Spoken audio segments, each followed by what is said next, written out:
Think 360 पर आपका स्वागत है। मैं हूं श्रीपाल सक्तावत और सिविल लाइंस में पिछले कुछ हफ्तों से हमारी बात हो रही है पंडित रामकिशन से। 97 साल के एक ऐसे नौजवान नेता हैं पंडित रामकिशन, जो आज भी 5-10 गांवों की यात्रा करते हैं, जल आंदोलन चला रहे हैं और कहा जाता है कि ERCP जो 13 जिलों को पानी पहुंचाने की जो योजना है, उसके पीछे अगर किसी का संघर्ष है तो पंडित रामकिशन का है। 97 साल की उम्र में भी आज भी वो जाकर के जल आंदोलन को वहाँ पर बढ़ा रहे हैं। पंडित जी, एक बार फिर आपका स्वागत है सिविल लाइंस में। कैसे मैनेज कर पाते हैं? कोरोना में आपने एक लंबी लड़ाई लड़ी, 25 दिन तक आप कोरोना से लड़ते रहे और अपनी इच्छा शक्ति के बूते आप निकल करके आए। हालांकि इस दौरान आपके एक पुत्र की उसमें मृत्यु हो गई, निधन हो गया। आपके वाइफ भी काफ़ी लंबे उसमें स्ट्रगल करते रहे। इसके बावजूद अभी भी आपका जो जुड़ाव है गांवों से है, आज भी आप गांवों में जाते हैं। देखिए, मेरा सबसे बड़ी बात है कि मैं कभी घबराता नहीं हूँ, निराश नहीं होता हूँ। और ऐसी घटनाएं जब होती है तो ये मान के चलता हूँ कि हमारे हाथ में नहीं है, ये तो होना ही था। और जो चीज़ होना है और हमारे हाथ में नहीं है, उसके लिए निराश होकर निष्क्रिय हो जाना एक तरह से मैं समझता हूँ मृत्यु है। तो मुझे इन घटनाओं का दुख तो होता है, मनुष्य होने के नाते संभव नहीं है कि दुख नहीं हो, लेकिन वो दुख इतना हावी नहीं होता है कि और सारे कार्यक्रम को बंद कर दिया जाए। इसलिए मैं अपने कार्यक्रम को निरंतर जारी रखता हूँ, ना निराशा ना शोक। अंत में यही सोचता हूँ कि जब तक जीवन है तब तक कुछ न कुछ हमें करते रहना चाहिए। इसी संदर्भ में आप ये पानी वाली बात को शुरू करूँगा आपको कि भरतपुर में 3 नदियाँ थीं, वानगंगा, गंभीर और रूपारेल। पहले इन 3 नदियों के मार्फत भरतपुर में पानी आता था। वहाँ का जो सिस्टम था भरतपुर का, लोग कहते हैं वो एशिया में सबसे बढ़िया सिस्टम था। एक बंद के ऊपर दूसरा बंद, दूसरे बंद दूसरा बंद, इस तरह की स्थिति थी। लेकिन 2007 से पहले ये सारे नदियों का पानी खत्म हो गया। तो एक दिन मैंने अखबार में पढ़ा अचानक कि कोटा बैराज का गेट खोल दिए गए हैं और वो पानी समुद्र में चला जाता है। ये बात जब मेरी समझ में आई तो मैं अचानक एक सवाल उठा कि जो पानी समुद्र में जाता है उस पानी को गंभीर नदी में डलवाओ। इसके लिए 2007 में मैं जयपुर आया हुआ था। उस समय गुर्जरों का आंदोलन चल रहा था। उसमें वसुंधरा जी ने सब दलों के लोगों को बुलाया था, मैं भी आया था। जब मीटिंग खत्म हो गई तो मैंने उनसे कहा कि हमारी नदियों में पानी ही नहीं है और कोटा बैराज में जो पानी चला जाता है उस पानी को हमें मिलना चाहिए। तो वसुंधरा जी ने कहा पानी कहाँ है? तो मैंने कहा हम ना कोटा का मांग रहे ना बूंदी का मांग रहे, हम उस पानी को मांग रहे हैं आप समुद्र में छोड़ते हो, जो सरप्लस और जो समुद्र में चला जाता है उसे गंभीर में डालो। वो चिट्ठी मैंने उनको दे दी। कुछ दिन बाद उस समय थानवी सिंचाई विभाग के सचिव थे, हाँ, और उस सब वो भरतपुर में कलेक्टर भी रहे थे। उनने भी एक मीटिंग बुलाई और मैं भरतपुर के 2 इंजीनियरों को लेकर, रिटायर्ड इंजीनियरों को लेकर आया उनके पास। एक मीटिंग हुई और मीटिंग में वही सवाल उठा, पानी नहीं है। फिर सर्वे कराया गया तो ये पता लगा पानी है और पानी दिया जा सकता है। हम लोग इस सवाल को लेकर दूसरी मीटिंग होने वाली थी, पर फिर गुर्जरों का आंदोलन चल गया, दूसरी मीटिंग नहीं हुई। इस योजना पर थोड़े बहुत दिन काम हुआ, लेकिन अंत में 1.5 बाद कह दिया गया कि अगर हमने इस पानी को देंगे तो मगरमच्छ मर जाएंगे। हमने कहा जब अब संभव ही नहीं है पानी, हम लोग केवल ये कहते रहे हमें पानी दो। इस बीच में मुझे सरकार के जो अफसर थे उन्होंने कहा हमको इस योजना में तो पानी दे देंगे, आपको पानी दे देंगे। उन्होंने कहा हमें तो पानी से मतलब है, योजना कौन सी है उससे हमें कोई मतलब नहीं। और उस समय ये योजना बनी थी वसुंधरा जी के टाइम में 13 जिलों की। हमारी शुरुआत तो केवल इतनी थी कि हम भरतपुर में पानी मांग रहे थे कोटा बैराज का। हो सकता है पहले विचार चल रहा हो सकता है हमारे विचार के बाद विचार आए हो, पर 13 जिलों की योजना बनी और ये वसुंधरा जी के टाइम में पेश हो गई थी। हम लोग वसुंधरा जी के टाइम से ही मांग कर रहे थे इस योजना को राष्ट्रीय योजना घोषित करो, लेकिन ये क्यों नहीं की गई इसके बारे में कुछ नहीं कह सकता। इसमें मैं अंदाज ही लगा सकता हूँ कि ये योजना बनाई थी वसुंधरा जी ने और केंद्र में जो लोग आज बैठे हैं वो शायद वसुंधरा जी को नाराज हैं या पसंद नहीं करते, उनका मामला है। लेकिन मुझे लगता है कि एक कारण ये था कि अगर ये योजना स्वीकार हो जाती है तो इसका लाभ मिलेगा वसुंधरा जी को। अब मेरा अंदाज है, ये गलत भी हो सकता है, सही भी हो सकता है, वो योजना स्वीकार नहीं हुई। हालांकि प्रधानमंत्री जब यहाँ आए थे राजस्थान में तो 2 बार उन्होंने इस योजना को स्वीकार करने के लिए संकेत भी दिए थे चुनावों में। वैसे इस योजना अब जो बहाना बना रहे मध्य प्रदेश से सहमति लोग, तो जब ये योजना बनी थी उस समय मध्य प्रदेश उसमें शामिल ही था, सहमति का सवाल ही नहीं है। दूसरे उसमें नियम ये है 10% पानी अगर दूसरे राज्य का लिया जाएगा तो उसके लिए कोई योजना उस सहमति की जरूरत नहीं है। तो हम जो पानी ले रहे हैं दूसरे राज्य से 10% ले रहे हैं और हम 10% दे रहे हैं, तो मध्य प्रदेश ने तो 10% हमारे पानी को लेकर योजना भी शुरू कर दी, काम भी शुरू कर दिया। और हम लोग जब ये चाह रहे हैं कि इस योजना को स्वीकार करो, तो इस योजना के बारे में वो कहते हैं मध्य प्रदेश से सहमति चाहिए। और दूसरी वो ये बात कहते हैं कि योजना बननी चाहिए 75% के आधार पर। अगर 75% के आधार पर ये योजना स्वीकार की जाती है तो अगर हमारे पास सिंचाई के लिए पानी नहीं मिलेगा, केवल पेयजल के लिए पानी मिल सकता है। जबकि दक्षिणी भारत की कृष्णा कावेरी नदी में इससे कम पर भी स्वीकृति दी जा सकी है। 17 राज्यों को स्वीकृति दी जा सकी है, यहाँ स्वीकार नहीं की जा रही है।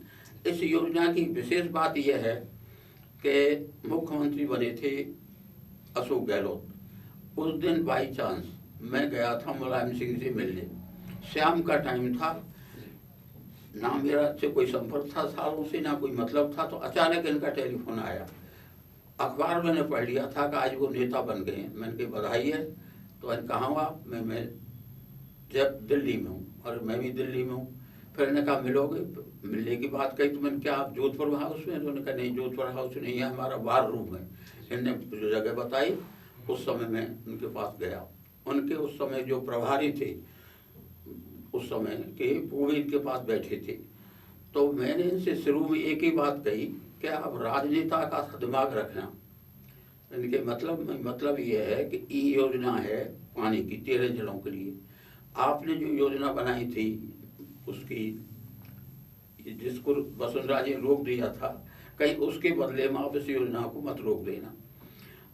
इन्हें इस योजना का पूरा पता भी नहीं था, होगा तो मुझे पता नहीं क्या था। इनने मेरे सामने ही टेलीफोन किया कि मैं आ रहा हूँ जयपुर, इस योजना के बारे में बताओ।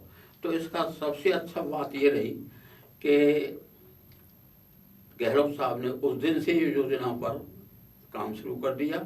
और अब तो उन्हें ये घोषणा कर दी है कि चाहे केंद्र मदद करे या नहीं करे, हम इस योजना को पूरा करेंगे। उसके लिए बोर्ड भी बना दिया और अब के 10 अरब के करीब उसके लिए बजट भी सैंक्शन कर दिया है। ये योजना ऐसी है कि अगर ये 13 जिलों में जाएगी तो पेयजल, सिंचाई और उद्योग तीनों को पानी मिलेगा। लेकिन आज बीजेपी एक नारा लगाती है कि हिंदू हित को बात करेगा वही देश पर राज करेगा। मैं बीजेपी वालों से पूछता हूँ कि आप इस योजना को लागू करके, नहीं लागू करके आप तो हिंदुओं का हित कर रहे हो, क्योंकि इन क्षेत्रों में 90% हिंदू हैं जिनके खेत में पानी जाएगा, पीने को पानी जाएगा। वैसे भी मुसलमान के बजाय हिंदू व्यक्तिगत जीवन में पानी का ज़्यादा उपयोग करते हैं।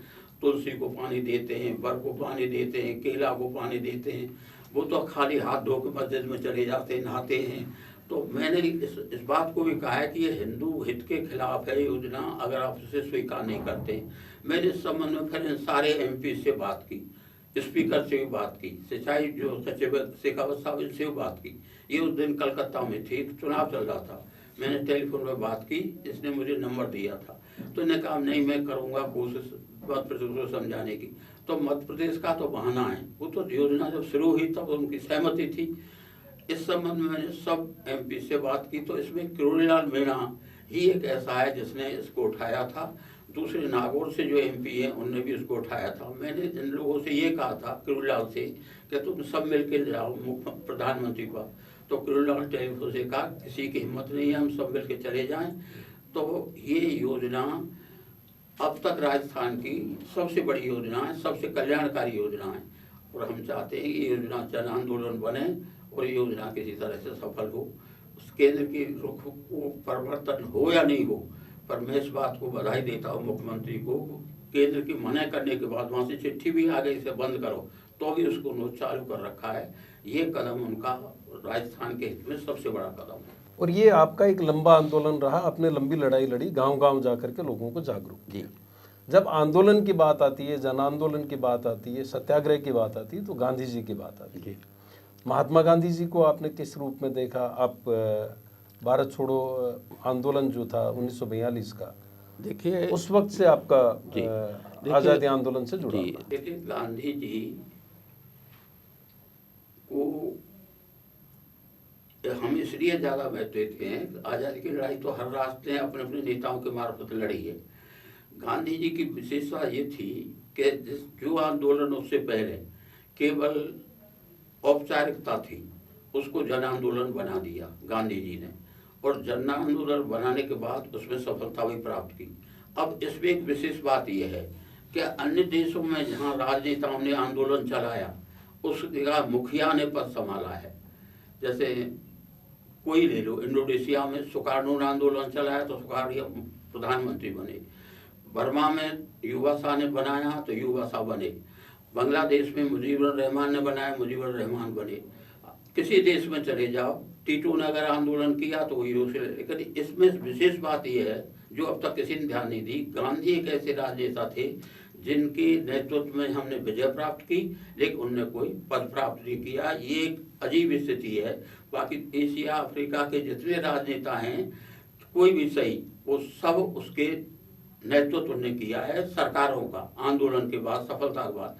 गांधी एक ऐसे थे जिनने आंदोलन को सफल भी किया और सरकार में कोई पद भी नहीं लिया। एक तो गांधी की विशेषता ये। दूसरे, गांधी जी ने जब वो आंदोलन सत्याग्रह करते थे तो हम लोग उससे सहमत नहीं थे, हम लोग सशस्त्र क्रांति में विश्वास करते थे। लेकिन अब हम महसूस करते हैं कि वो एक हमारा लड़कपन था।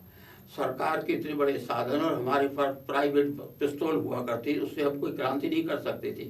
गांधी जी ने इसको जन आंदोलन बना दिया, और जन आंदोलन बनाने के बाद विभाजन तक भी गांधी जी इस मामले में ईमानदारी से टिके रहे कि देश का विभाजन नहीं हो। लेकिन विभाजन नहीं हो उसके लिए उन्होंने कोशिश भी की, लेकिन उसमें सफल नहीं हो पाए। अब विभाजन का कारण भी कई हैं। जैसे सन 37 में कांग्रेस और मुस्लिम लीग ने मिलकर चुनाव लड़े थे उत्तर प्रदेश की। जब सरकार बनाने की बात आई तो जवाहरलाल जी ने ये कह दिया कि हम मुसलमान तो बनाएंगे, लेकिन हम मुस्लिम लीग का मुसलमान नहीं बनाएंगे। इसका जिक्र डॉक्टर लोहिया ने भारत विभाजन के अपराधी में एक किताब में जिक्र किया हमने, कि उसके बाद जिन्ना जो कांग्रेस के कट्टर समर्थक थे, उसके बाद इतने सांप्रदायिक हो गए। और कारणों में एक कारण ये भी था कि अगर जवाहरलाल जी जिद नहीं करते और मुस्लिम लीग का बना देते तो ये नहीं कह सकते कि अब विभाजन टलता नहीं टलता, लेकिन जो मुख्य कारण बन गया था वो कारण नहीं बनता। गांधी जी के आप संपर्क में रहे? गांधी जी के संपर्क में केवल इतना रहा कि जब हम पढ़ते थे तो उनका खाली नाम सुनते थे, और जो हम आंदोलन से जुड़ चुके थे तो एक दिन हम 5-7 लड़के जो नौजवान उस समय थे, इस बात के लिए हम दिल्ली गए थे, गांधी जी आए हुए हैं और वो बिरला भवन में प्रवचन करेंगे। तो जैसे मैंने वैसे सुनाया, हम प्रवचन करने उनसे पहले उन्होंने क्या कहा इसे पता नहीं, पर जब हम पहुँचे तो हम खड़े रहे तो गांधी जी का अंतिम वाक्य ये था कि नहाने के बाद घाटों पे थूकना नहीं चाहिए, उसे साफ कर देना चाहिए। इस बात को सुनकर हम लोग निराश भी हुए और लौट के आ गए कि गांधी जी क्या कह रहे हैं, ये कौन सी बात है। हम सोचते थे कोई बड़ी बात कहते होंगे, लेकिन सचमुच ये बड़ी बात थी कि हमारे देश में जो आज दुनिया के सबसे गंदे और गरीब देशों में था तो हिंदुस्तान था। ये गांधी जी की संकेत था सफाई की तरफ, आज इस पर ध्यान दिया जा रहा है। तो इस तरह से गांधी जी छोटे से छोटी बात को जिस तरह से देखते थे, उसका प्रभाव है कि सीधा गांधी से ना मेरा संवाद हुआ, ना हमने कभी उनको देखा, केवल इतना देखा और इतनी बात उनकी सुनी थी।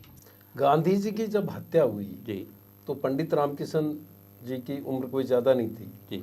कितनी निराशा हुई? आपको लगा कि कुछ नहीं, उस समय मैंने बताया कि मैं गांधी की हत्या हुई तो डीग से हम जनूथर जा रहे थे। जनूथर भी इसलिए जा रहे थे, उस समय भारत का विभाजन हो गया था और शरणार्थी भरतपुर में आए थे। तो मैं इसलिए जा रहा था शरणार्थियों की मदद के लिए, उस गांव में से पैसा इकट्ठा किया जाए। तो रास्ते में उस समय रेडियो था, खबर आई गांधी की हत्या कर दी गई। तो उस दिन पूरे रात हम लोग इस पर बड़े निराश होते, सोचते रहे कि क्या हुआ। उस दिन हमने मीटिंग भी नहीं रखी, केवल नाज इकट्ठा कर रहे, वो भी नाज इकट्ठा नहीं किया। उस समय हमें ऐसा लगा था कि अब देश में क्या होगा कुछ पता नहीं लगा। सांप्रदायिक दंगे होंगे नहीं होंगे, लेकिन वो दंगे से इसलिए बच गए कि गांधी को हत्या करने वाला भी हिंदू ही था। अगर बाई चांस कहीं कोई कट्टर मुसलमान होता तो इसकी स्थिति उस समय और भी क्या स्थिति हो सकती। हालांकि विभाजन हो चुका था, पर पता नहीं कितनी हिंसा होती।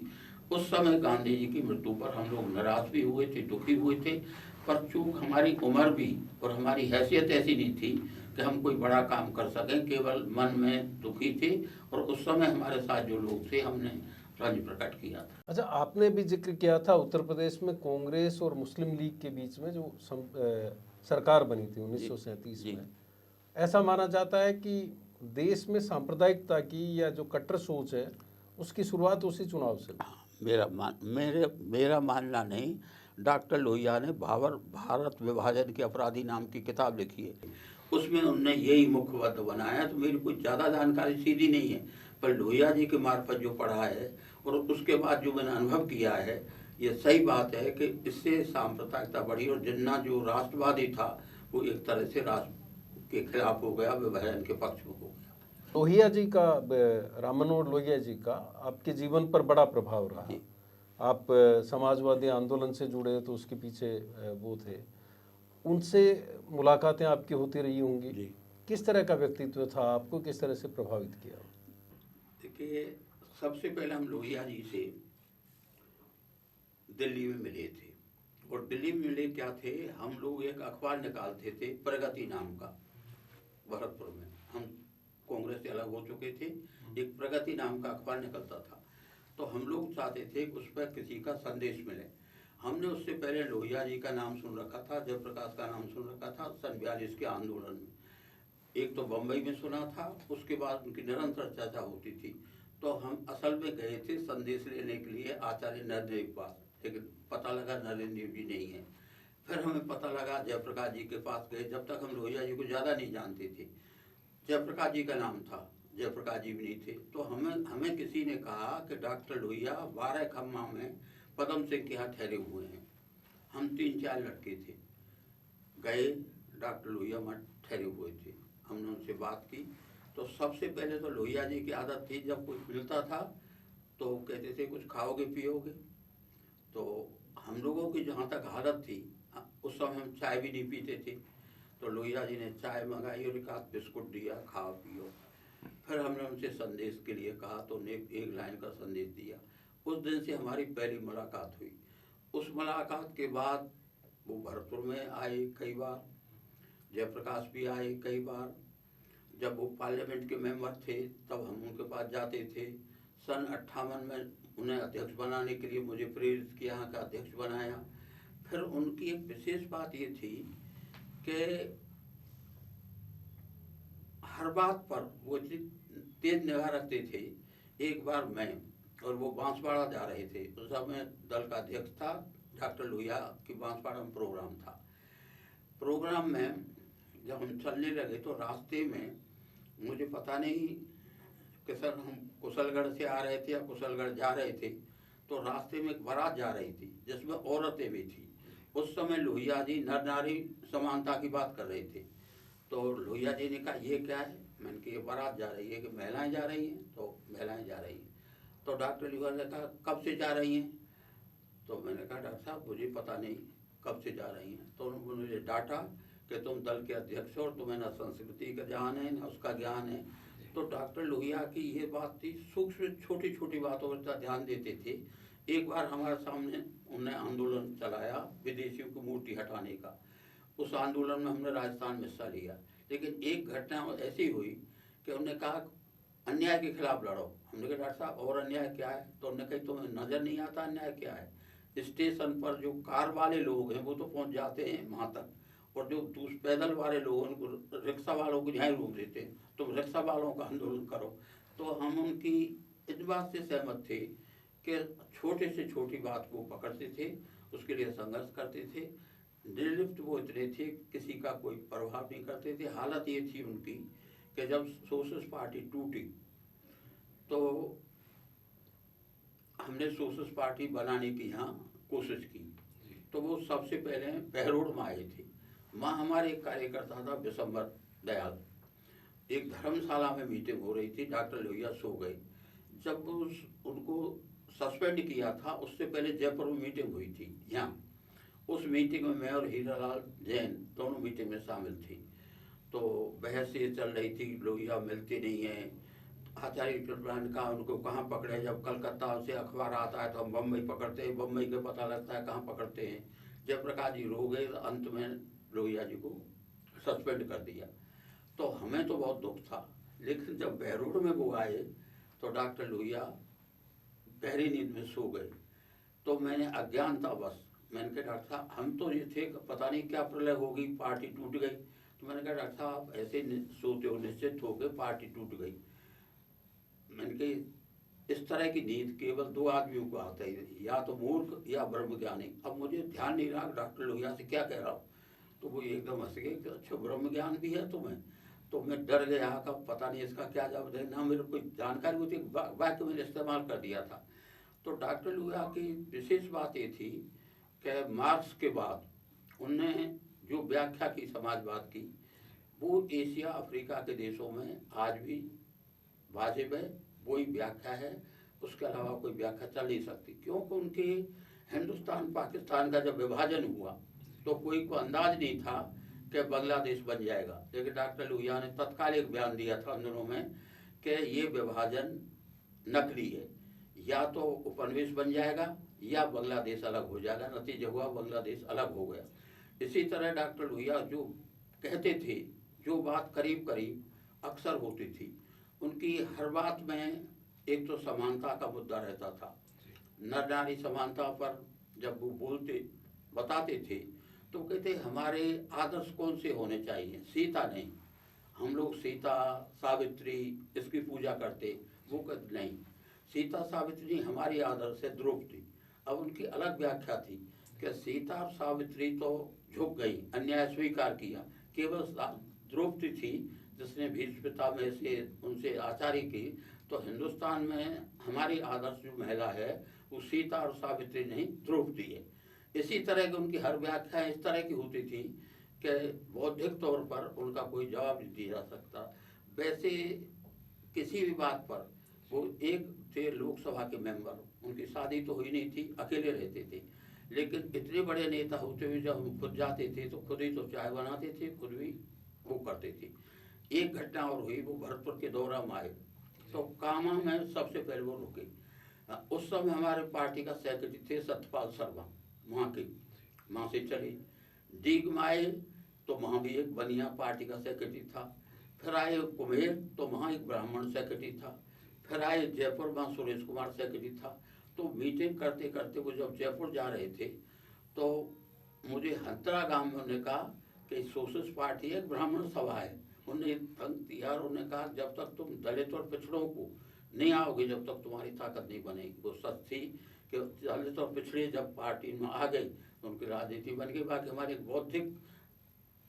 बौद्धिक एक तरह से विचार की पार्टी रही थी, जब तक दलित और पिछड़े जुड़े थे जब तक पार्टी नहीं बनी थी। तो डॉक्टर लोहिया हर बार पर नर नारी समानता हो, गैर बराबरी हो, जैसे लोकसभा में उनकी बहस आपको ध्यान होगी, लोकसभा में बहस हो रही थी, जवाहरलाल जी दक्षिण के दौरे पर गए और वहाँ कोई जगह उन्होंने चाय पी, और चाय पीने पर उस समय जो खर्च हुए थे लोकसभा में उन्होंने जवाब दिया 5 रुपया। तो डॉक्टर लोहिया ने प्रश्न किया कि चाय के पैसा नहीं, तुम जो गए हो पेट्रोल डीजल इसका खर्च हुआ है उसे जोड़ो।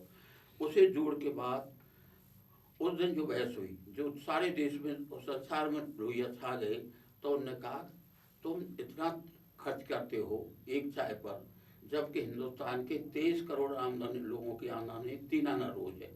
इस पर लोकसभा में बहस हुई, 3 आना रोज। तो उस समय जवाहरलाल जी के अलावा ये जो वाइस प्रेसिडेंट थे उन्होंने जवाब दिया। जवाहरलाल जी ने कहा 1 रुपया रोज, उन्होंने कहा 14 आना रोज। और अंत में जब बहस होकर फैसला हुआ तो यही है 27 करोड़ लोगों की आमदनी उन दोनों में 3 आना रोज थी। तो उसी बात में डॉक्टर लोहिया ने सुझाव दिया था कि हमें खर्च की सीमा बांधनी चाहिए। खर्च की कमाई आप कुछ भी करो पर खर्च की सीमा बांधो। इसलिए कोई भी मुद्दा हो, राष्ट्रीय हो, विदेशी हो, कोई भी मुद्दा हो, उस पर डॉक्टर लोहिया जो नई बात कहते थे। उसके बाद स्थिति ये हुई उस बहस के बाद कि डॉक्टर लोहिया 3 बजे करीब पार्लियामेंट जाते थे, तो जवाहरलाल जी 3 बजे से सामने नहीं आए चीन के हमला के बाद, और 3 आना बहस के बाद सीधे जवाहरलाल जी और लोहिया जी कभी नहीं मिले।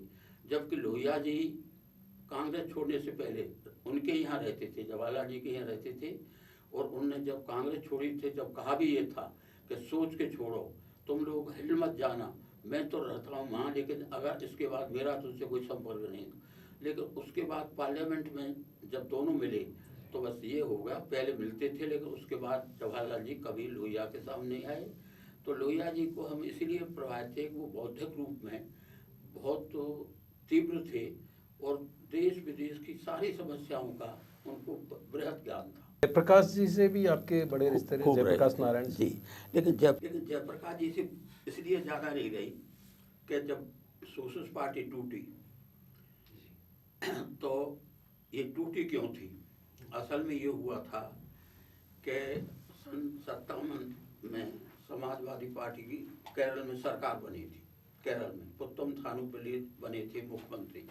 उस समय हमारा बहुमत नहीं था, केवल हमारे 18 लोग जीते थे, लेकिन कम्युनिस्ट नहीं हमें, इसलिए कांग्रेस पार्टी ने हमारा समर्थन करके पुत्तम थानुपल्ली को मुख्यमंत्री बनाया था। उस समय डॉक्टर लोहिया संयुक्त प्रजा समाज पार्टी बन गई थी, उसके जनरल सेक्रेटरी और कृपलानी से अध्यक्ष। तो मध्य प्रदेश में गोली चल गई थी, और मध्य प्रदेश में गोली चलने के बाद जयप्रकाश जी ने कहा सरकार को इस्तीफा दे देना चाहिए। उसके बाद केरल में गोली चली, तो डॉक्टर लोहिया उस समय आपासी आंदोलन के संबंध में उत्तर प्रदेश में जेल में थी। तो उन्होंने कही केरल में, मध्य प्रदेश में इस्तीफा देना है तो फिर केरल में भी इस्तीफा देना चाहिए। केरल में ये एक ऐसा सैद्धांतिक सवाल था जिस पर पार्टी टूट गई, क्योंकि हम लोग इस पक्ष में थे कि लोहिया जी जो कह रहे हैं वो ठीक है, और जयप्रकाश जी ने मध्य प्रदेश में तो मांग की लेकिन वहाँ उसका उन्हें समर्थन सेलेक्टिव हो गए। एक तो ये कारण था। दूसरे फिर जयप्रकाश जी सन 52 के बाद एक तरह से निराश से हो गए, फिर भूदान में चले गए, तो हमारा ज़्यादा संपर्क नहीं रहा। हाँ, अंत के समय जब वो जनता पार्टी की सरकार बन रही थी और वो आंदोलन चला रहे थे संपूर्ण क्रांति वाला, तब मैं उनको लेने धौलपुर गया था। धौलपुर से भरतपुर में मीटिंग थी।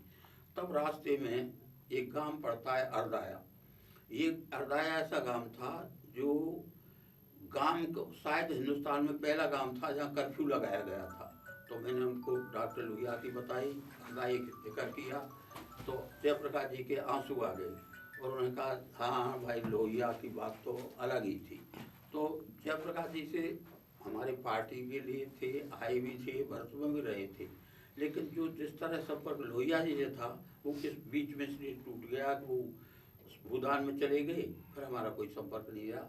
हालांकि लोहिया जयप्रकाश में किसी दो नेताओं में चर्चा करना या तुलना करना गलत है, अलग उपस्थिति है, लेकिन लोहिया जी तीव्र थे और कटु थे। जयप्रकाश जी बड़े शालीन थे। जयप्रकाश जी और लोहिया में फर्क है। लोहिया थे कठोर थे कि वो जब जनता पार्टी टूटी थी, प्रजा समाज टूटी थी, तो उससे पहले वो नरेंद्र जी के यहाँ रहते थे आचार्य नरेंद्र देव के यहाँ, और नरेंद्र देव को वो सबसे ज़्यादा सम्मान करते थे। तो मैंने बहरोड में उनसे ये कहा कि आपने नरेंद्र जी की बात नहीं मानी, पर वो इतने कठोर थे कि उन पर इन चीज़ों को ऐसा नहीं पड़ता, केवल उनके सामने होता था सिद्धांत, और वो ये कहते थे सिद्धांत पर बहस करो, एकता करो, वाणी की स्वतंत्रता होनी चाहिए पर कर्म का बंधन होना चाहिए। उनका एक थ्योरी थी आज के अनुशासन पर वाणी पर बंधन नहीं, कर्म पे बंधन लगाओ, यानी आप बहस करो, खुली करो, पक्ष करो, लेकिन जब फैसला हो जाए उस पर कर्म पे बहस मत करो। तो इस तरह आपने आचार्य नरेंद्र देव जी का जिक्र किया, उनके एक और परम शिष्य रहे चंद्रशेखर जी, प्रधानमंत्री भी रहे, समाजवादी नेता रहे। उनसे आप के किस तरह के रिश्ते रहे? आपने उनको किस रूप? चंद्रशेखर जी सोशलिस्ट पार्टी में थे शुरू में। सोशलिस्ट पार्टी और प्रजा सोशलिस्ट पार्टी बनी और जब टूटी तो हम लोग अलग हो गए। अलग होने के बाद बीच में कोई हम लोगों का संपर्क नहीं था। लेकिन जैसे मैंने पहले जिक्र किया था कि जब सोशलिस्ट पार्टी टूटी तो कुछ भरतपुर के लोग इस बात के लिए सोशलिस्ट पार्टी के दफ्तर गए थे, हमें एकता हो जानी चाहिए। उस समय जयप्रकाश जी की तरफ, प्रजा सोशलिस्ट पार्टी की तरफ से तो प्रतिनिधि थे चंद्रशेखर, और सोशलिस्ट पार्टी की तरफ से थे बदुले। हम लोगों का उस समय कहना ये था एकीकरण में, एकीकरण के लिए हमारी शर्त ये थी कि झंडा और चुनाव चिन्ह तो होना चाहिए प्रजा सोशलिस्ट पार्टी का पुराना, और कार्यक्रम और सिद्धांत होने चाहिए सोशलिस्ट पार्टी के। ये मीटिंग शुरू हुई, चंद्रशेखर जी उस मीटिंग में आए थे। चंद्रशेखर जी फैसले लेने में बड़े तीव्र थे। उनने बात सुनी और 2 मिनट में ही फैसला खत्म कर दिया कि ये नहीं हो सकता, उठ के चले गए। उसके बाद इमरजेंसी लगी, वो जेल में गए। फिर यहाँ सबसे पहले वो आए थे जयपुर में। जयपुर में आए तो वो सतीश चंद्र के यहाँ, अग्रवाल के यहाँ ठहरे थे। मुझे उन्होंने बुलाया, पुरानी सारी बात हुई, चर्चा होती रही, बहस होती रही। उसके बाद खैर वो जनता पार्टी बनी। जनता पार्टी बनने के बाद वो अध्यक्ष बने। अध्यक्ष बनने के बाद भी कई घटनाएं ऐसी हुई कि जिनसे, जैसे जनता पार्टी के चुनाव के बाद एक रूपवास में उस समय जो चुनाव हुआ एमएलए था उसकी डेथ हो गई थी, वहाँ एक उपचुनाव था। तो उपचुनाव में उम्मीदवार तय करने थे, तो मैंने एक उम्मीदवार तय किया था। वहाँ दाताराम कैन जाटव था, सिलाई की दुकान थी, लेकिन सोशलिस्ट था। इधर जनता पार्टी बन गई थी, तो ये मोरारजी देसाई, जगजीवन राम जी, चरण सिंह जी, चंद्रशेखर जी ये प्रमुख नेता थे। तो हम लोग आए और मैं और भैरव सिंह जी दोनों चंद्रशेखर जी ने कहा कि इनको टिकट मिलना चाहिए दाताराम को। तो चंद्रशेखर ने कहा मैं कौन होता हूँ। वो बड़े मजाक भी करते थे कि चलो नेताओं के पास चलो, उनसे बात करो। अब हम तो कहते मैंने कहा कि आप नेता हो। नहीं, मैं कोई नेता नहीं, चलो। तो हमें पार्लियामेंट में ले गए। तो सचमुच उनका अजीब था, वो लंबे थे और मैं थोड़ा छोटा था। मैं और भैरव से वे दोनों खड़े हो गए। तो चरण सिंह जी की आदत ये थी, वो ऊपर कम देखते थे, ज़्यादातर नहीं देखते थे। तो चंद्रशेखर जी ने कहा बयान एक उपचुनाव में कैंडिडेट की बात है। तो चरण सिंह जी को मैं तो दिखाई नहीं दिया। उन्होंने कहा सोशलिस्टों को टिकट मत देना। उन्होंने कह के अब हम लोग हंस के चले आए। मुरारजी ने यही कहा, जगजीवन राम ने यही कहा। अब हमने कहा अब क्या करें। तो फिर वो हमें लेके आए अटल जी के, ये भी पार्लियामेंट बोर्ड के मेंबर थे। इन्होंने कहा बिल्कुल तुम लोग कह रहे हो तो मैं तो तुम्हारे ही साथ हूँ। लेकिन भैरव सिंह जितने शार्प थे तो उन्होंने कहा बताओ क्या ख्याल है तुम्हारा। मैं कहा अब तो मिल ही जाएगा, मधुले में हैं, अटल जी हैं। तो भैरव सिंह ने कहा तुम्हारे ख्याल गलत है, अटल जी जाएंगे ही नहीं। और ये बात सच निकली कि पार्लियामेंट की बोर्ड में वो गए ही नहीं। उन्होंने पहले कह दिया किसी कंट्रोवर्सी में नहीं पड़ेंगे, नहीं जाएंगे। टिकट तो हमें मिल गया था। फिर जब टिकट मिल गया तो उन्होंने मजाक किया, उन्होंने चंद्रशेखर जी ने। हमने कहा क्या हुआ, क्या होना क्या है, तुम्हारे सामने मैंने कर दी, मैं क्या कर सकता हूँ। तो हम उन्हें उकसाते थे, तो अध्यक्ष हो, ठाकुर हो, काय के ठाकुर हो तुम। तो उन्होंने मजाक में कहा कि तुम्हारा तय हो गया है, पर मैं तुम्हें नेताओं की शक्ल दिखाना चाहता था, ये पार्टी कैसे चलेगी। उनके संग कई प्रसंग थे। एक प्रसंग ये था कि पटना में मीटिंग हो रही थी। मैं पटना मीटिंग में गया, मेरे संग एक मदन लाल शर्मा और गए थे। तो हम जैसे रास्ते में गए तो ट्रेन में बड़ी भीड़ थी। भीड़ के साथ जब हम गाड़ी में चढ़े थे, एक आदमी गाड़ी में आया, तो गाड़ी में आने के बैठने का, तो मैंने कहा तुम बैठ जाओ। मैंने बनियान भी उतार रखी थी और सारे कपड़े अटैची में थे। जब हम आगे निकले तो अटैची गायब। अब मैं बनियान में स्टेशन पे उतरा। चंद्रशेखर जी अध्यक्ष थे, कमेटी की मीटिंग में जाना था, बनियान में गए। तो उन्होंने मजाक किया ढोंग है, इनको कोई कपड़ा मत देना। उन्होंने मजाक किया, मेरे सामने बड़ी दिक्कत हो, क्या करें।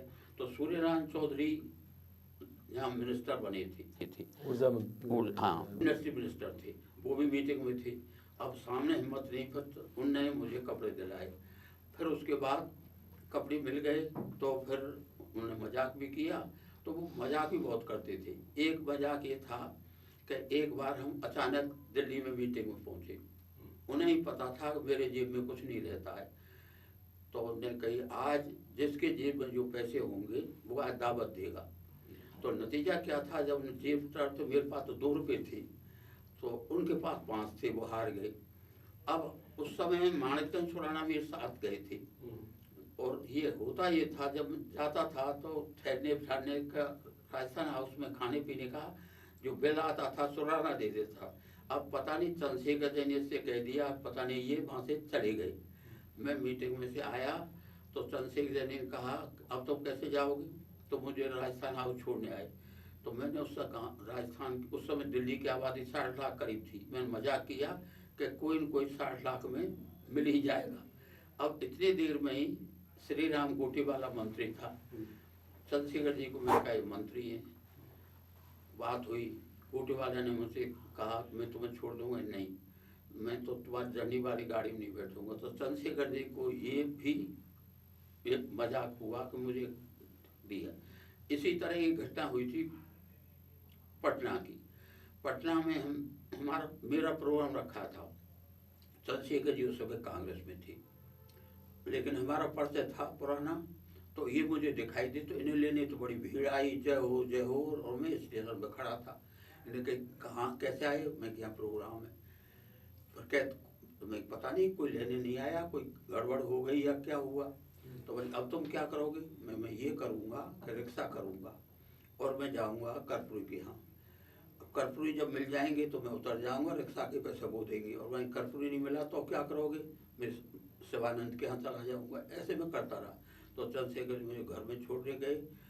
उसके बाद वो कई मामले ऐसे थे जिस पे उनका रुख हमेशा मेरे पक्ष में रहा। जैसे उन्होंने मेरे टिकट काट दिए थे देवीलाल जी ने, मेरा रवि राय का जनता दल के जमाने में, हाँ जनता दल के टाइम में। तो उस समय पार्लियामेंट के बोर्ड के मेंबर थे ये मधु दंडवती। तो दंडवती से मैंने कहा भाई मेरी नहीं चल सकती, लेकिन चंद्रशेखर जी इतने बोल्ड थे कि उन्हें देवीलाल जी ने कहा जब रामकृष्ण को टिकट नहीं दोगे तुम किसको टिकट दोगे, तो उन्होंने मुझे टिकट भी दिलाया। एक घटना और मजाक की हुई कि हम जा रहे थे गंगानगर, उस समय जनता पार्टी खत्म हो गई थी, और स्टेशन पर माणिकचंद सुराना और सूर्यनारायण चौधरी मुझे छोड़ने आए थे। चंद्रशेखर जी और हम गंगानगर जा रहे थे। हमने इनसे कहा टिकट लाओ, इन्होंने टिकट ला के दे दिए। जब हम चले गाड़ी में तो 3-4 स्टेशन के बाद जो गंगानगर के लिए टिकट होना था उस टिकट पे कुछ और लिखा हुआ था। अब चंद्रशेखर जी बड़े नाराज हुए कि तुमने इस मूर्खों को मंत्री बनवाया और ये भी नहीं जानते टिकट क्या है। अब मैं भी बड़ा में कि ताज्जुब हुआ कि हमने गंगानगर कही और ये टिकट पता नहीं कहाँ के लिए आए। अब असल में वो जादूगर था, हमें पता नहीं था जादूगर है। हम बड़ी परेशानी हुई। चंद्रशेखर ने अब क्या करें, मैं हम यही कह सकते गंगानगर में पैसा दे देंगे। फिर उसने थोड़ी देर बाद कहा था मैं तो जादूगर हूँ। उनने जादूगर फिर वहाँ ये भी दिखाई, डिब्बा में हम लोग थे, कभी संतरा मंगा दें कभी कुछ मंगा दें। फिर चंद्रशेखर जी उसके वजह से फैन हो गए कि उसके प्रोग्राम भी उन्होंने रखवाए थे। जब वो प्रधानमंत्री बने तब फिर एक घटना हुई, उनका टेलीफोन आया। उस समय हम जनता दल में दफ्तर में पार्टी में रहता, उनको टेलीफोन आया और उन्होंने कहा मैं प्रधानमंत्री बन गया हूँ। मैंने कितने दिन के लिए, मैंने कहा मुझे पता नहीं, तुम आना चाहोगे, मैं नहीं। फिर जब वो मुख्यमंत्री बने तो कुछ दिन बाद में उनसे मिलने गया, तो उस दिन उनके स्टाफ में जो गौतम था उस दिन स्टाफ में नहीं था। जनरल उनके घर पे, वो सरकारी आवास में नहीं गए, अपने घर पे ही थे उस समय जब प्रधानमंत्री थे। हाँ, तो वो आसपास लोग बैठे थे, मैं भी बैठ गया। वो जब निकल के आए तो उन्हें बड़ी गुस्सा आई, अपने स्टाफ को डांटा तुमने क्या किया। तो उन्होंने कहा हमने तो इसलिए नहीं भेजा इनको कि आप गवर्नर से मिल रहे थे। तो उन्होंने कहा गवर्नर क्या होता है, और मुझे भीतर ले गए। बहुत सम्मान करते थे। इसी प्रकार जब जनता पार्टी अभी चंद्रशेखर पे काफी किताबें आई है, विदेशी लेखक भी उनके जी कामों का मूल्यांकन कर रहे हैं, और उनका मानना है कि एक ऐसा प्रधानमंत्री था वो जिसने देश को बचा लिया। वो बहुत इसलिए उस समय जो उन्होंने जब सरकार चला रही थी उस समय हमारा क्राइसिस था, हमारा हम जो कर्ज थे उसे वापस नहीं कर पा रहे थे, अंतर्राष्ट्रीय मुद्रा कोष का हमारे पास जो हम दे नहीं पा रहे थे। ये चंद्रशेखर ही था जिसने उस समय गिरवी रख के जिसे अब नई आर्थिक नीति कहते हैं, चाहे शुरुआत कुछ भी सही, अगर वो उस समय नहीं करते तो देश की स्थिति बहुत खराब हो जाती। वो वैसे बहुत बोल्ड थे, वो बोल्ड यहाँ तक थे, वो दोस्ती बहुत निभाते थे। कोई अपराधी से अगर उनकी दोस्ती है तो और तो छुपाते थे, वो हिम्मत से कहते थे कि मेरा दोस्त है, अपराधी है, जाने मैं इसके साथ नहीं छोड़ सकता। उनकी एक मिसाल ये है कि दिबराला में ये जो कांड हुआ था, सती का, उस समय कालवी हमारी पार्टी के अध्यक्ष थे और हम लोग इस बात के बहुत खिलाफ थे। तो हम शिकायत करने गए उनसे, चंद्रशेखर से, और मेरे बहुत संबंध थे, तो मैंने कहा मेरी बात वो जरूर मानेंगे। हमने खूब कहा देखिए ये सती प्रथा में इन्हें समर्थन किया है, इन्हें हटाओ। तो उन्हें कही मैं नहीं हटा सकता, तुम रहना हो रहो, नहीं रहना हो, उस तरह के थे वो। इसी तरह से कोई भी बात जब उन्हें जज जाती थी, जब जनता पार्टी का टाइम था तो चरण सिंह जी ने सारे समाजवादियों को मिला के अपने एक अलग दल बना लिया था, और चरण सिंह जी उस समय सबसे ताकतवर थे उत्तरी भारत में। तो नतीजा क्या हुआ कि उनने जो समाजवादी थे उत्तर प्रदेश के, जो कमिटेड समाजवादी थे, उनके टिकट काट दिए।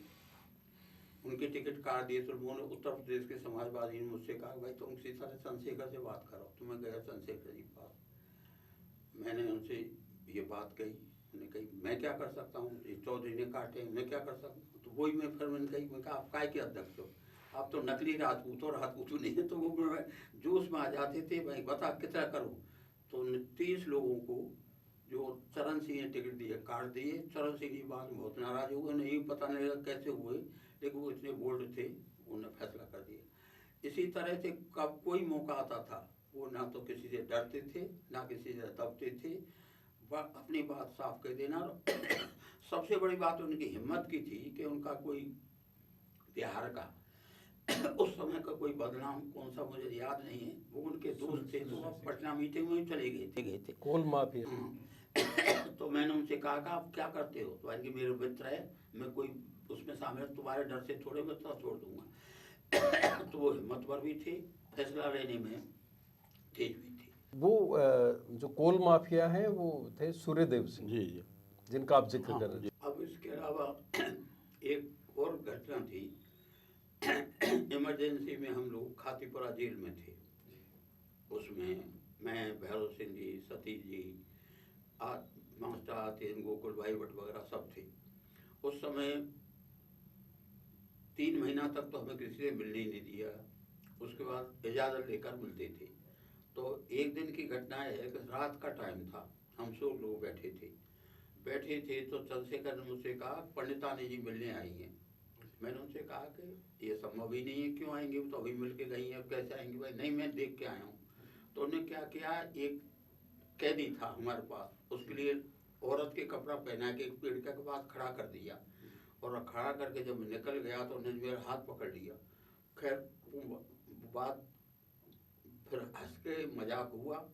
तो मुझसे पहले भैरव सिंह जी गए थे दिल्ली, और दिल्ली जाके चंद्रशेखर जी को ये बात बता दी।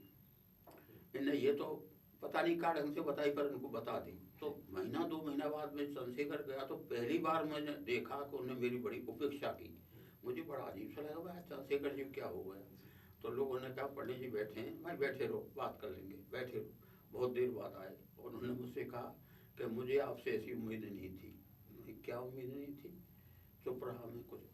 फिर जब और ज़्यादा गुस्सा दिखाई, नकली गुस्सा दिखा रहे थे, तो मैंने कही मुझे डर ये था कि ये मजाक कहीं मुरार जी तक पहुँच गया तो उनसे मुकाबला करना बड़ा मुश्किल होगा। फिर जब मैंने बताई तो उन्होंने कही तुमने इस तरह में, वो तो भैरों से ही बात थी, तुमने इतने नहीं समझे। और उन्होंने कहा मुझे पता है नकली ठाकुर, पर मुझे उनने ऐसा दिखाया जैसे घटना सही हो और नाराज हो। इसी प्रकार से जब उन्होंने पदयात्रा की तो मैं धौलपुर से उनके साथ था। एक पदयात्रा भारत यात्रा में आप उनके हाँ साथ साथ थे, सब पूरी यात्रा में नहीं, केवल धौलपुर से आगरा वहाँ तक की जो यात्रा, बाकी में साथ नहीं था। अब चूंकि भारत यात्रा की बात आ रही है, एक गांधी ने किया दांडी मार्च, एक चंद्रशेखर ने किया, अब राहुल गांधी भारत जोड़ो यात्रा कर रहे हैं, कितनी संभावना दिखती है आपको राहुल गांधी? ये यात्राओं से सबसे अलग यात्रा है। स्पष्ट उद्देश्य इसका क्या है ऐसे कोई नहीं जानता। जनता का जो समर्थन मिल रहा है उससे क्या चीज़ निकलेगी ये भी भविष्य में अलग बात है। उनकी जो यात्राएं थी वो सीधी पॉलिटिकल यात्राएं थी किसी उद्देश्य के लिए। जैसे सबसे लंबी यात्रा की थी माओ ने, लॉन्ग मार्च, लगातार 4-6 साल चलते रहे और चलते वक्त वो कम्यून बनाते गए, संगठन करते गए। चंद्रशेखर जी ने भी यात्रा की थी, वो राजनीतिक यात्रा थी। जहाँ तक गांधी जी की यात्रा का था बिल्कुल साफ उद्देश्य था। आज इनकी जो यात्रा है उनने जो एक शब्द इस्तेमाल किया है तपस्या, मैं सचमुच यही मानता हूँ कि तपस्या है। और ये भारत जोड़ने का जो उनका मिशन है उसे जो बीजेपी जिस तरह से ले रही है वो नहीं है। ये कहते हैं भारत जोड़ोगे क्या, भारत तो खंडित तुमने किया है, तो अगर तुम इतने ही खंडित रोकने वाले थे तो तुम्हें राष्ट्रीय आंदोलन में शामिल होना चाहिए था। ये यात्रा से निश्चित तौर पर एक नई चीज निकलेगी। अब नई चीज क्या निकलेगी, आज मुख्य मुद्दा है हमारे देश में राजनीतिक तौर पर बेरोजगारी, महंगाई और गैर बराबरी। सबसे बड़ा मुद्दा है गैर बराबरी, आर्थिक गैर बराबरी इन दिनों में जो बढ़ रही है। और सन 14 के बाद जब से प्रधानमंत्री आए, अरबपतियों की जो संख्या बढ़ रही है, शायद इन सब चीज़ों का निचोड़ लेकर और शायद देश के अंदर नई राजनीति शुरू हो, ऐसा मुझे लगता है। बाकी स्पष्ट उद्देश्य वो कभी कह भी नहीं रहे और हम भी अंदाजा लगा सकते, लेकिन जनता के बीच में जो जा रहे हैं, जिन लोगों से मिल रहे हैं, वो अधिकांश वो लोग हैं जो गरीब हैं, दरिद्र हैं, सब कुछ हैं। राजनीतिक लोग भी मिल रहे हैं, वो लोग भी मिल रहे हैं जो गैर कांग्रेसवाद के नाम पर कांग्रेस के उनके खिलाफ थे। तो इससे एक नई चीज निकल सकती है और शायद वो नई चीज गैर बराबरी के खिलाफ भी एक आंदोलन साबित कर सकती है। अब वापस लौटते हैं, अटल बिहारी वाजपेयी से भी आपके बड़े रिश्ते रहे। वाजपेयी जी यहाँ तक कहते हैं कि एक बार वाजपेयी जी आए यहाँ पे और अपने दल के उम्मीदवार के बजाय उन्होंने कहा कि आप पंडित जी को जिताओ। ऐसा था जब चुनाव हो रहा था 74 का, तो जनसंघ ने गुलराज गोपाल को खड़ा किया था। जनसंघ ने वो मेरा घर के पास ही उनकी, जहाँ वो ठहरे हुए थे, मेरे घर के पास ही उनका घर था। उन्हें कार्यकर्ताओं की मीटिंग ली और मीटिंग लेने के लिए मेरा कोई संपर्क नहीं था, पर उनने जब ये अंदाज लगा कि उनका वोट नहीं है, वोट काटेंगे, तो उन्हें सीधा मना कर दिया था। एक तो संपर्क ये था। दूसरा संपर्क क्या था अटल जी से कि जनता पार्टी के टाइम पे बनैराम में उपचुनाव हो रहा था। बनैराम उमराव सिंह ढावरिया हमारे सोशलिस्ट पार्टी लोग एमएलए थे, उनकी डेथ हो गई थी। तो मेरी बिना जानकारी में भैरव सिंह जी ने कालवी साहब को वहाँ से टिकट दिया था। लेकिन चलो वो तो अलग मुद्दा था। उसके बाद अटल जी उनके प्रचार में आए थे और मैं भी प्रचार में गया था। तो ये सभा करके ये आ गए थे भीलवाड़ा, ये उस समय विदेश मंत्री थे। मैं सभा करके जब लौट के आया भीलवाड़ा में, तो नहीं यहाँ कोई कमरा खाली नहीं है। अब ये तो विदेश मंत्री थे इसलिए इनको तो पहले ही मिल गया था, मुझे मना कर दिया कमरा खाली नहीं है। तो अटल जी से मेरी कोई उस समय सीधी जानकारी नहीं थी। उन्हें पता लगा मुझे कमरा नहीं मिल रहा है, तो अटल जी ने क्या कहा हमसे कि मेरी चारपाई भी मुझके चल तो बाहर तो दे सकते हो। तो हाँ साहब आपको बाहर चारपाई दे देंगे। मुझे बाहर दिए तो अटल जी भी बाहर आए और रात में मेरे साथ सोए। और फिर उस दिन उन्होंने समाजवाद, जनसंघ, अपनी अपनी राय रखी थी, काफी बहस हुई थी। एक मुद्दा था एक वो भी अपनी चारपाई बाहर ले आए केवल मेरी वजह से, जबकि मेरा उनसे कोई इंटीमेसी नहीं थी, बस नाम की जान पहचान थी। एक घटना और हुई थी, जब इमरजेंसी में एक खबर आती थी कि अटल जी बीमार हैं, अस्पताल में रहते हैं। जब जनता पार्टी की सरकार बनी तो हम दक्षिण एशिया पर हम लोगों को भेजा गया था, तो मुझे सिंगापुर में मिले। तो मैंने मजाक किया, मैं कि अब दर्द ठीक हो गया क्या, तो हंस गए। तो मतलब मेरा कहना ये था कि जेल में वो दर्द की बात करते रहे, वहाँ मैं क्या ठीक है। तो उनसे इतना ही संबंध था। और इतना जरूर है कि भारतीय जनता पार्टी, जनसंघ, लोग इसको समझ पा रहे हैं क्या, जनसंघ का निर्माण हुआ था अनुदार हिंदुओं की मार्फत, अनुदार, और उनका समर्थन था व्यापारियों को। अब जनसंघ से बनी भारतीय जनता पार्टी, भारतीय जनता पार्टी का आज का जो नेतृत्व है वो अत अनुदार, अत कट्टरपंथियों के हाथ में चला गया है। तो उदार लोग खत्म हुए और इसमें भी अनुदार लोगों का हो गया है। वहाँ उस समय छोटे व्यापारियों का समर्थन था और अब कॉरपोरेशन और बड़े उद्योगों के समर्थन से भारतीय जनता पार्टी चल रही है। अटल जी में अनुदार होते हुए उस तरह की कट्टरता नहीं थी जैसी कट्टरता आज। और उसका नतीजा ये है कि बिना मुसलमानों के सरकार बनाने के बाद इनको एक अभिमान और हो गया है कि हमें मुसलमानों की ज़रूरत नहीं है। इसका नतीजा ये होगा कि ये सही है कि किसी सड़क बनेगी तो उसमें मुसलमान भी चलेंगे, पानी आएगा तो मुसलमान भी चलेंगे, पर रात से उन्हें अलग करने के बाद इनके भीतर जो एक तरह से निराशा या नाराज़गी पैदा होगी वो कभी नुकसान दे सकती है। क्यों आज की तारीख में भारतीय जनता पार्टी के ना कोई पदाधिकारी मुसलमान है, ना एमएलए ना एमपी, एक गवर्नर रह गए हैं खाली कर्नाटक वाले, उनको भी शायद ख़त्म हो जाएंगे। तो ये जो ट्रेंड चल रहा है ये ट्रेंड आगे सफल क्या रूप ले सकता है, मेरे अंदाज से ये एक तरह से नई कट्टरता को जन्म देगा। अच्छा, भारतीय राजनीति में राजस्थान से जो बड़े लोग गए उनमें भैरव सिंह शेखा होते हैं। भैरव सिंह जी से आपके बड़े अलग तरह के रिश्ते हैं। देखिए, भैरव सिंह जी की स्थिति क्या थी कि जनता पार्टी बनने के बाद चौधरी चरण सिंह जी गृह मंत्री बने थे। मैं उस समय पार्लियामेंट का मेंबर था। तो ये घटना ये थी, कुछ लोग विभाजन के टाइम पे चले गए थे भरतपुर से और उसमें वो वापस आना चाहते थे नागरिकता के लिए। तो एक केस को लेकर मैं गया चौधरी चरण सिंह पास। वो आर्य समाजी थे और थोड़े अलग ही ढंग के थे। तो मैंने उनसे कहा कि ये इस तरह का केस है, आप इसमें मदद करो। उनके ये मैं नहीं कर सकता। वहाँ उस समय माधवराव सिंधिया भी बैठे थे, मेरा उससे कोई जान पहचान नहीं थी। उस समय सरकार बनाने की बात आ रही थी। तो चरण सिंह जी ने कहा कि मुख्यमंत्री कौन बनाना चाहिए। नहीं साहब, ये तो आप जानो कौन बनाओगे। तो वो घुमा फिरा के नाम तो लेने कहने लगे, अरे कोई राजपूत किसान है, राज्यसभा का मेंबर है। तो मैं खुद समझ रहा कि क्या कहना चाहते हैं। तो मैंने कहा है, मेरे तो मित्र हैं, लेकिन एक ध्यान रखना कि वो जो सोचते हो आपके लाइन पे नहीं चलेंगे। फिर अंत में वो मुख्यमंत्री बने। मुख्यमंत्री बनने के समय लोगों ने ये प्रचार किया कि मैंने उनको मुख्यमंत्री बनवाया। असलियत ये नहीं थी। असलियत ये थी कि उस समय जो जनता पार्टी बनी थी उसमें घटक थे। तो उत्तर प्रदेश, बिहार ये दे दी थे जनता दल को, उस समय के लोक दल को। मध्य प्रदेश ये, राजस्थान ये दे दिए थे जनसंघ को। गुजरात दे दिया था संगठन कांग्रेस को और आसाम दे दिया था सोशलिस्ट पार्टी को। तो मेरा उसमें कोई हाथ नहीं था। लेकिन मुख्यमंत्री बनने के दिन एक घटना तो ये हुई कि उस समय मधुले में आए थे, ऑब्जर्वर थे और खाता कोठी मीटिंग हुई थी। खाता कोठी मीटिंग होने के बाद भैरव सिंह जी का नाम तय कर दिया।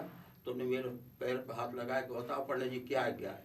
तो मैंने कहा 5 साल में एक दिन सच बोल देना। ये मैंने मजाक में कहा था, मेरी आदत थी हमको मजाक करते हुए 5 साल में एक दिन बोल देना। उसके बाद वो मुख्यमंत्री बने। मुख्यमंत्री बनने के बाद हम लोगों ने भी अपने 6 लोगों को उनके मंत्रिमंडल में शामिल कराया।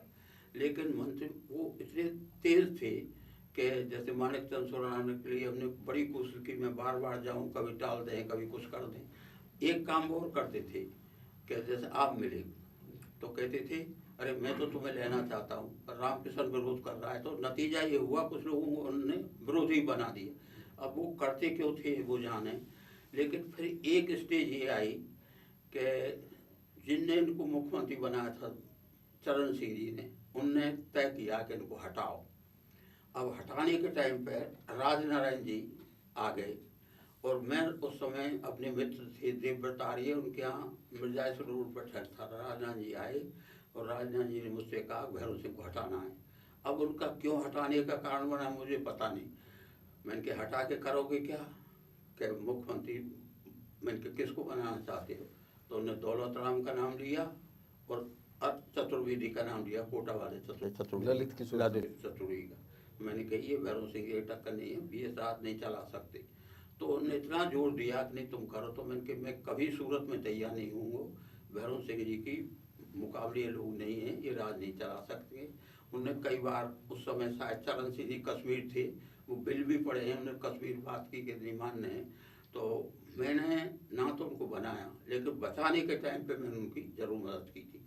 दूसरा उन्होंने क्या किया कि जब मंत्री बन गए तो उन्होंने क्या चाल करी कि सूर्यनारायण चौधरी के खिलाफ अध्यक्ष जो इंडस्ट्री मिनिस्टर थे, तो डायरेक्टर भी बना दिए ओंकार सिंह को, और एक राजपूत को बना दिया वो सेक्रेटरी। तो ये सूर्यनारायण चौधरी कहने लगे मेरी तो कुछ चलती नहीं है, वो दिल्ली गए कि मेरी तो उन्होंने इस तरह किया। तो फिर मैं यहाँ आया और आके मैं भैरव सिंह जी से चर्चा की। चर्चा मैंने कही, कुछ पहले तो माने नहीं, पर एक मेघवाल है, इसके घर पे वो आए और मैं भी बैठा। हाँ, और बैठा, फिर मैंने इन 6 आदमी के इस्तीफा लिखा लिए और मैंने अपनी जेब में रख लिए, चलो। फिर बात हुई, समझौता हुआ। फिर ये हुआ कि मेघवाल को तो उस समय स्टेट मिनिस्टर था, इनको मिनिस्टर बनाओ और सेक्रेटरी वगैरह इनकी सहमति से लगाओ। तो भैरव सिंह जी से बड़े मतलब कैलाश मेघवाल जी का जो प्रमोशन हुआ पहला, वो आपकी वजह से? मेरी वजह से हुआ नहीं होगा वो, पर उस दिन उनके यहाँ मीटिंग हुई थी, उसके बाद इनको बनाया था। उन्होंने मुझे कहा बनाओ, मुझे क्या दिक्कत है बनाओ, मैं तो खाली ये इनकी जो शिकायत है उसे दूर करो। ये घटना हुई थी। अब कैलाश को पता है कि नहीं, ये मेरे सामने हुआ था। वैसे मैंने एक दूसरी घटना बताई कि मैं उनको बचा रहा था, लेकिन पता नहीं क्यों, या तो वो भयभीत रहते थे या अपने आप को सिक्योर नहीं समझते थे। तो वो धौलपुर से चुनाव लड़ रहे थे और धौलपुर जाने के सामने एक रूपबा तहसील का गांव पड़ता है, वहाँ सरदार रहते थे। उस समय जनसंघ के अध्यक्ष थे आत्मा सिंह से हमने उस समय जनता पार्टी का हमारा समझौता था। तो मैं भरतपुर से चुनाव लड़ रहा था, तो उन्होंने कहा रामकिशन को हराओ। अब आत्मा सिंह तो मर गई, पर गिरधारी तिवारी आज भी जिंदा है, इसकी जानकारी। अब ये क्यों हुई बात, ये मेरी समझ में नहीं आता है। केवल 2 बार हमारा उनका मतभेद हुआ था, थोड़ा सा। एक तो ये हुआ था, पंचायती राज पे अशोक मेहता कमेटी बनी थी, तो कार्यकारिणी की मीटिंग में मैंने उनसे कहा था भैरव सिंह जी का इसे लागू करो, तो उन्होंने कहा मैं इससे ज़्यादा लागू कर दिया। एक घटना थी। दूसरे शायद उनकी नाराजगी की घटना ये हो सकती है कि जब वो विरोध में थे तो वो किसी के खिलाफ बड़े स्कैंडल लेके आते थे, और जब सरकार बन गई तो उनको पोस्टिंग देना शुरू कर दिया। तो मैं विधानसभा में एक दिन बहस में मैंने उनसे कहा 2 भैरव सिंह हैं, एक भैरव सिंह वो जो विरोध में थी, एक भैरव सिंह ये है जो मुख्यमंत्री हैं, एक ये है जिनका पोस्टिंग दिया गया। उस समय के भैरव सिंह सही थे या यहाँ के नहीं थे, तो उन्हें शायद आदत नहीं थी कि उनकी कोई आलोचना करे। तो अच्छा, सादड़ी सोना कांड की कहानी भी बड़ी चर्चित रही, जिसको भैरव सिंह शेखावत जी ने उठाया। नहीं, उन्होंने नहीं उठाया। ये बता दूं, ये सादड़ी सोना कांड की मामला उठाया था उमराव सिंह ढाबरिया ने जी। और हुआ क्या था, मुझे तो इसका विश्वास ही नहीं हुआ। उमराव सिंह ढाबरिया और माणिकचंद सुराणा एक दिन मेरे पास गए, इस मामले उठाओ। तो मैंने कहा ये संभव ही नहीं है, मैं मान ही नहीं सकता ऐसा हो गया था। ये सारा मामला उठाया था उनने, भैरव सिंह ने तो बाद में असल में ये लाए थे सारी चीज़ें। हाँ, ढाबरिया लाए थे, माणिकचंद सुराणा ने उसमें जांच की थी। ये दिल्ली तक भी गया, बहुत मामला चला, मधुले में उठाया। उसके उठाने वाले भैरव सिंह नहीं थे, उमराव सिंह ढाबरिया थे जी। सुखाड़िया और भैरव सिंह शेखावत की दोस्ती की बड़ी चर्चा होती है। अब उसका कोई आधार तो है नहीं, लोग ये कहते थे कि वो मिले हुए हैं, ये कहते थे, पर मैं ऐसा नहीं समझता, क्योंकि कुछ मामलों में भैरव सिंह की मैं बहुत प्रशंसा करता हूँ। जैसे स्कैंडल बड़ी मजबूती से लड़ते थे, शिवचरण माथुर की ज़मीन पर झगड़ा हुआ, ने इस्तीफा देना पड़ा, कॉल के खिलाफ पड़ गए तो लड़ते ही रहे।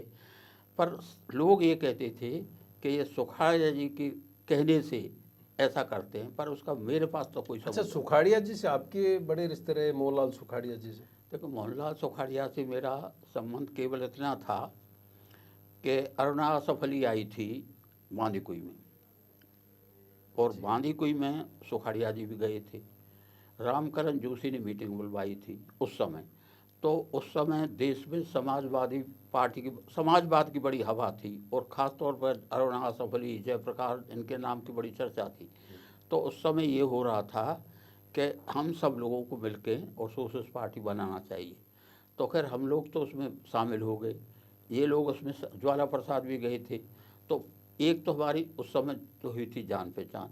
उसके बाद जब कभी सुखाड़िया जी बात करे तो मैं कह देता हूँ आपका बात का क्या भरोसा, मजाक भी करते थे, पर ज़्यादा संबंध उनसे नहीं रहा। फिर अंत में संबंध जो मैंने बताया, एक तो 67 में जो उनसे मुलाकात हुई थी, एक मुलाकात जब हुई, जब वो चुनाव हार गए, हम जनता पार्टी की सरकार बन गई, तो मैं और भैरव सिंह जी उदयपुर गए थे। उनसे उद्योगपति का कोई वहाँ उद्घाटन था। उद्घाटन के बाद मैं उनके घर गया तो उनकी पत्नी ने बड़ा सम्मान किया, वैसे किया। चुनाव जब वो लोकसभा में जीत गए, उसके एक घटना मैंने पहले ही बता दी थी, इंदिरा मायाराम वाली। चुनाव जीत गए, मैं चुनाव हार गया था। उस समय बीमार हो गए थे, राम मनोहर लोहिया हॉस्पिटल में थे। तो मैंने कहा जीत हजम नहीं हुई, मजाक करते थे। तो मेरा उससे बहुत ज़्यादा संबंध नहीं था, लेकिन इतना ज़रूर संबंध था कि बड़े वो समझदार भी थे।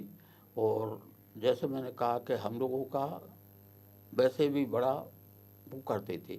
उनने भी एक बार मजाक क्या किया, पुरानी विधानसभा में हमारे बच्चे मिलने गए, इनकी माँ भी मिलने गई, तो वो एक नीम का पेड़ था, उसके बाद खड़ी हो गई।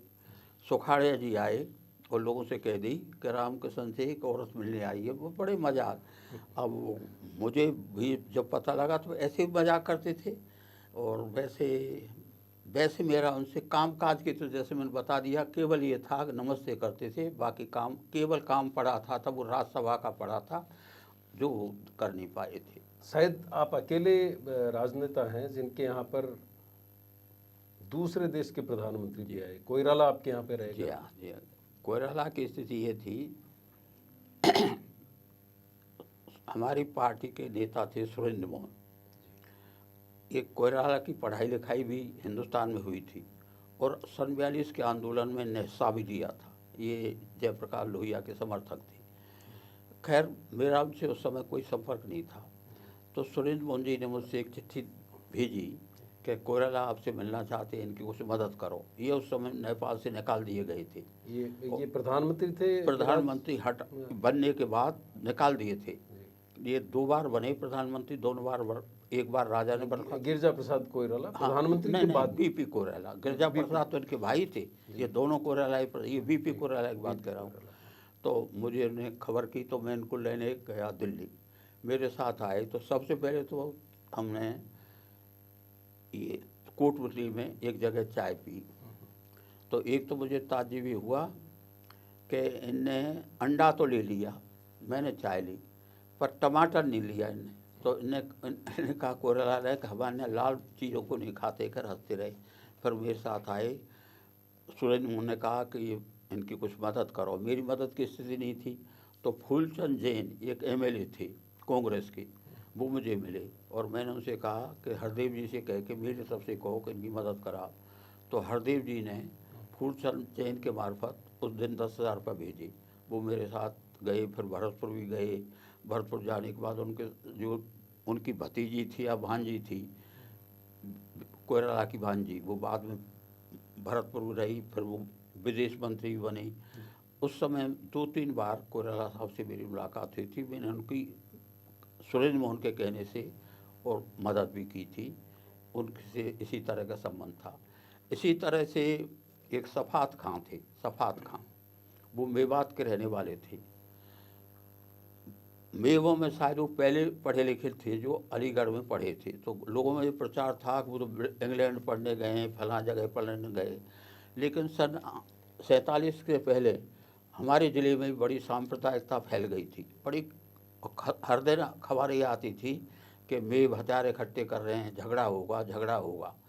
उस बीच में एक कम्युनिस्ट नेता थे डॉक्टर अशरफ, उनके संग एक और नाम से मतलब ही था, क्या था, 2 लोग आए और मुझसे मिले और उन्होंने कहा मेवात में चल के हमें कोशिश करनी चाहिए।